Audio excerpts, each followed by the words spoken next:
He's accused of grooming the teenage girls he coached over the past decade, and after they graduated, crossing a line.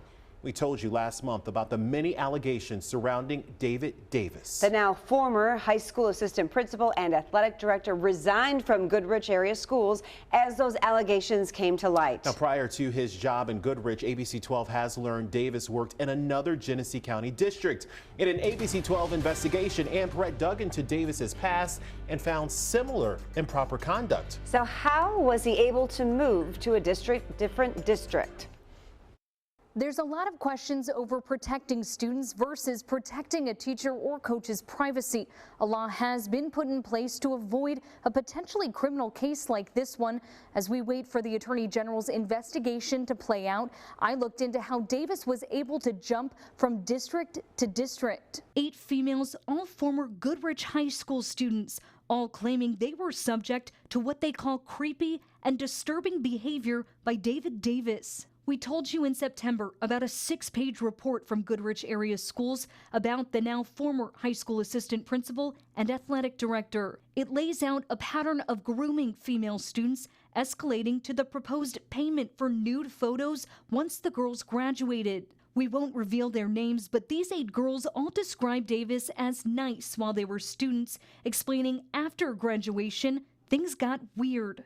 The documents allege Davis used Snapchat to send a 5-category price list to a group of former students, suggesting how much he'd pay for different types of nude photos. The report says Davis frequently texted the girls, even sending money for alcohol. One incident in the report says Davis went to Michigan State University and brought alcohol to 3 former students, all underage, and asked them about sex toys. One former student explained what the superintendent calls Davis's grooming process, saying, quote, he approaches girls who are 2 or 3 years down the road. He determines of the graduating female seniors who are the next girls he will approach. In September 2019, Davis quit Goodrich as the school board was moving to fire him. But this wasn't his first teaching or coaching job. We found Davis worked at Atherton Community Schools from 1997 to 2008, when he also abruptly resigned. He wasn't hired at Goodrich until 2013. We wanted to know if this behavior started at Goodrich or if Davis had similar incidents with former students before.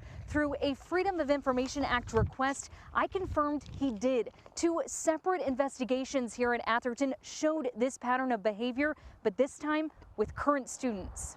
One in 2005 involving an 18-year-old student complaining of Davis's constant phone calls, even in the middle of the night.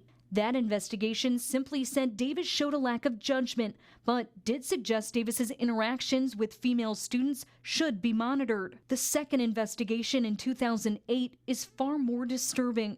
It alleges Davis gave alcohol to a 17-year-old student, took her to a Pistons game, and then offered to pay her for sex. In a letter to Davis, the complaint states, while at or around your basement bar area, you placed your hands on her shoulders and pushed one shoulder of the complainant's bra strap off of the complainant's shoulder.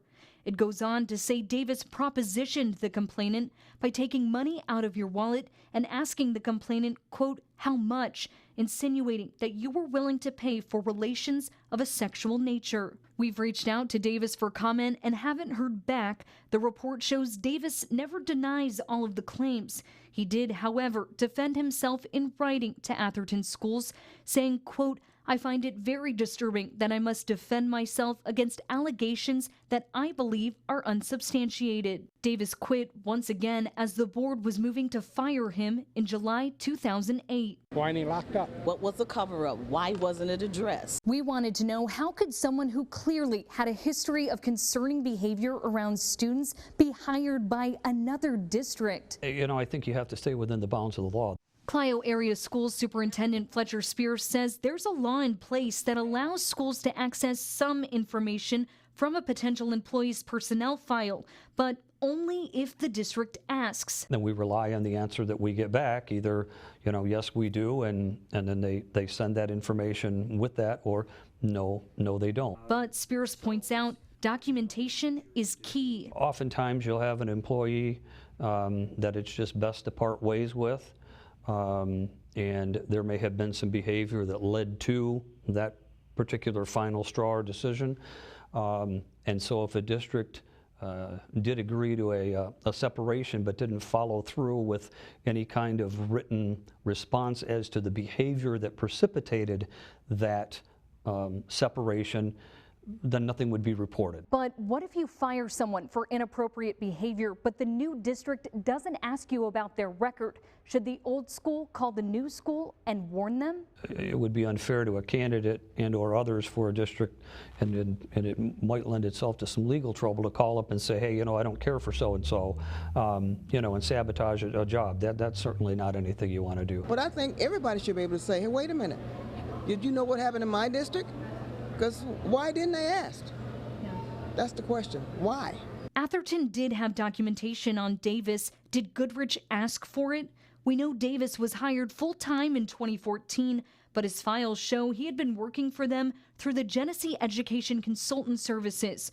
Goodrich asked them for Davis's discipline records. His record was clean. I stopped by to ask if they were aware of the allegations at Atherton. GEC's CEO gave me this statement, quote, "We believe we have integrity and fidelity in our hiring process." Schools are required to do background checks on employees and are supposed to do reference checks, but how can you be sure the teacher or coach interacting with your child every day can be trusted? Wish I had that wand, because I'd wave it.